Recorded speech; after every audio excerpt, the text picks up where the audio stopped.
bigger than a school bus, with perhaps the most sophisticated form of communication that has ever existed.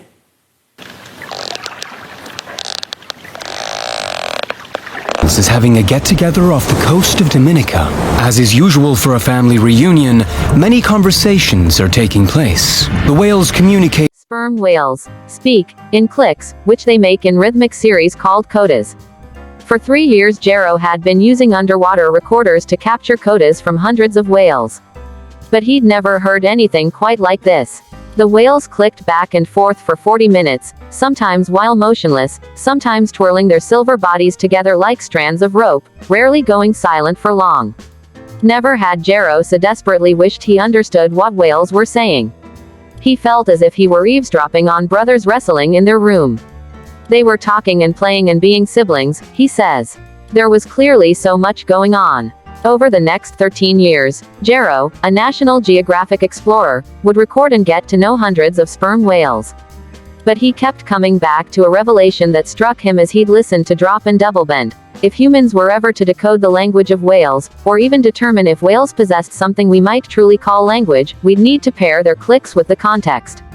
The key to unlocking whale communication would be knowing who the animals are and what they're doing as they make their sounds. One of humanity's most enduring desires is the enchanting notion that we might one day converse with other species. In the years since Jarrow's insight, and partly because of it, the potential to bridge this communications gap has grown less fanciful. On Monday, a team of scientists announced that they have embarked on a 5-year odyssey to build on Jarrow's work with a cutting-edge research project to try to decipher what sperm whales are saying to one another. Such an attempt would have seemed folly even just a few years ago. But this effort won't rely solely on Jarrow. The team includes experts in linguistics, robotics, machine learning, and camera engineering.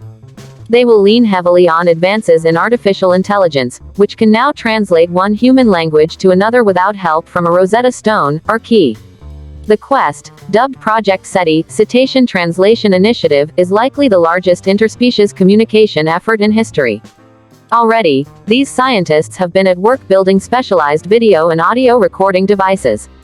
They aim to capture millions of whale codas and analyze them. The hope is to expose the underlying architecture of whale chatter. What units make up whale communication? Is there grammar, syntax, or anything analogous to words and sentences? These experts will track how whales behave when making, or hearing, clicks. And using breakthroughs in natural language processing, the branch of artificial intelligence that helps Alexa and Siri respond to voice commands, researchers will attempt to interpret this information.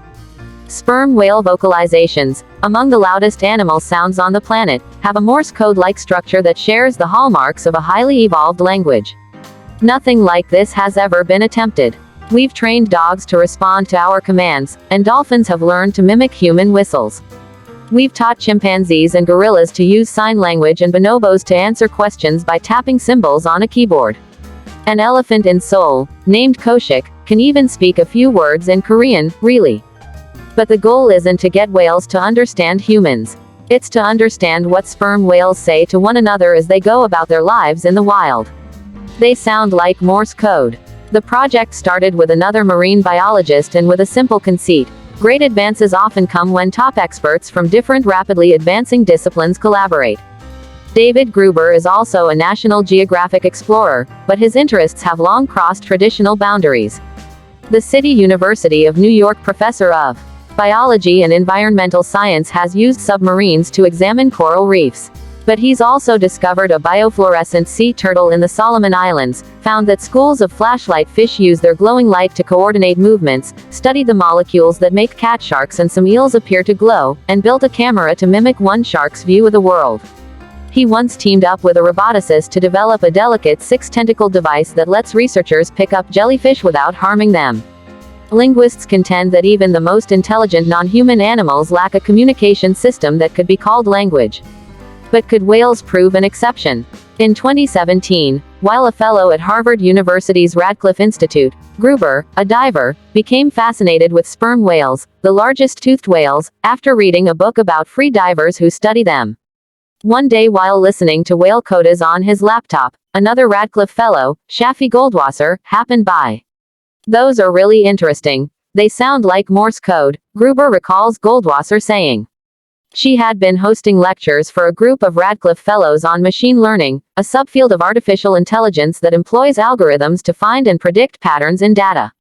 Today, machine learning drives everything from search engines, to home robot vacuums like Roomba, to autonomous vehicles.